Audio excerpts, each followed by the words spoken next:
आज हम लोग सीखेंगे अंकगणित की आधारभूत प्रमेय, जिसको इंग्लिश में बोलते हैं fundamental theorem of arithmetic, also known as a unique factorisation theorem. यानी आप इसको चाहे फंडामेंटल थ्योरम ऑफ अर्थमेटिक बोलें या यूनिक फैक्टराइजेशन थ्योरम बोलें या अंकगणित की आधारभूत प्रमेय बोलें। अब ये होता क्या है, अभी हमने आपको बताया था कंपोजिट नंबर और प्राइम नंबर। कंपोजिट नंबर और prime number, composite number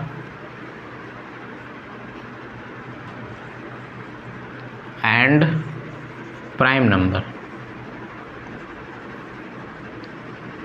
composite number किन्हें कहते हैं?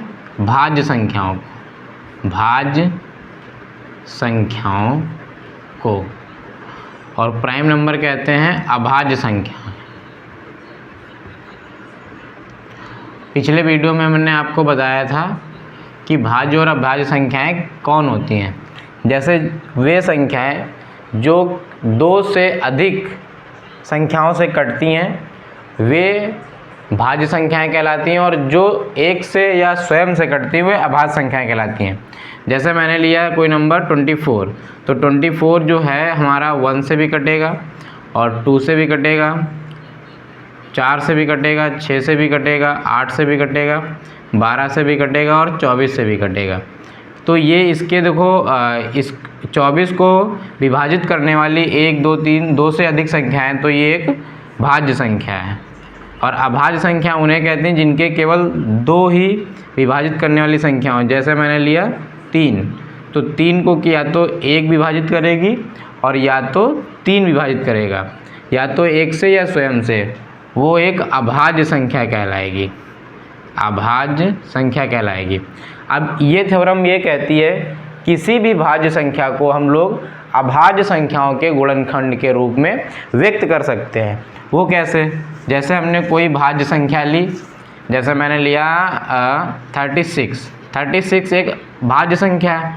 अब इसको हम लोग जो है अभाज्य संख्याओं के गुणनखंड के रूप में व्यक्त कर सकते हैं।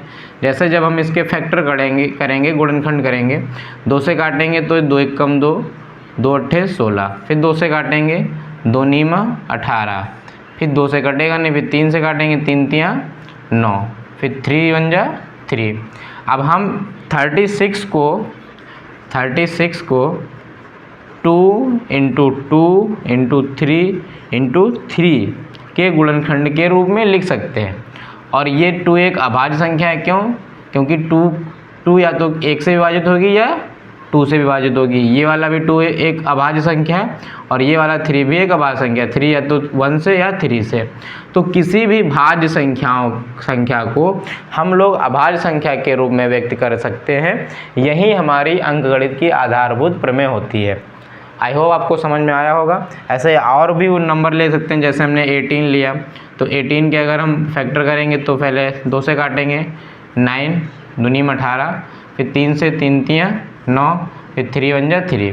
तो हम 18 को हम लोग अभाज्य गुणनखंड के रूप में 2 × 3 × 3 के रूप में लिख सकते हैं। यही हमारा हो गया fundamental theorem of arithmetic. Thank you.